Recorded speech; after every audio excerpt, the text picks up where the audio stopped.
क्या आप भी आसना प्रैक्टिस के दौरान ये कंफ्यूजन में रहते हैं कि कब सांस को भरे, कब छोड़े और कब उसको होल्ड करके रखें?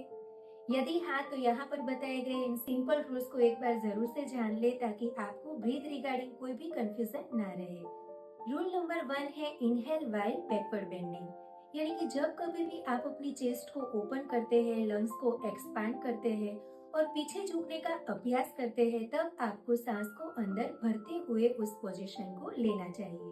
जैसे कि हस्तोत्तानासन, भुजंगासन, विपरीत नौकासन या तो फिर चक्रासन करने के वक्त आपको सांस भरते हुए अपनी स्पाइन को पीछे की ओर मोड़ना है और आसन की निश्चित स्थिति को प्राप्त करना है। रूल नंबर 2 है exhale while doing forward bending, side stretches and spinal twist. मतलब कि जब कभी भी आप आसन में छाती को सिकुड़ कर आगे झुकते हैं, साइड में स्ट्रेचेस देते हैं अपने बॉडी को या तो फिर स्पाइनल ट्विस्ट देते हैं, तब आपको सांस छोड़ते हुए उस आसन की पोजीशन को प्राप्त करना होता है। जैसे कि पश्चिमोत्तानासन, उत्तानासन, त्रिकोणासन या तो फिर सुप्त पादांगुष्ठासन करते वक्त आपको एक्सेल करते हुए आसन की स्थिति को प्राप्त करना होता है। रूल नंबर 3 है normal breath while you are steady in आसना।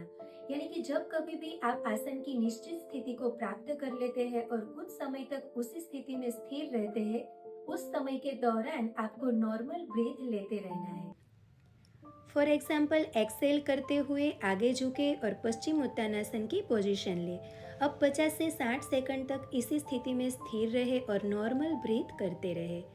अंत में इनहेल करके मूल स्थिति में वापस आ जाए। और लास्ट रूल है ब्रीथ रिटेंशन के लिए। Hold your breath when you are engaging your core और pelvic floor muscles.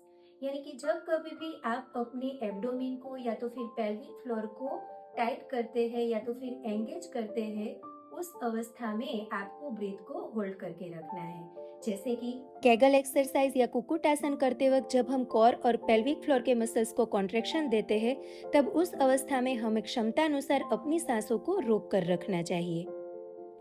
So friends, follow these simple breath rules while practicing yoga and get much more benefits of each asana.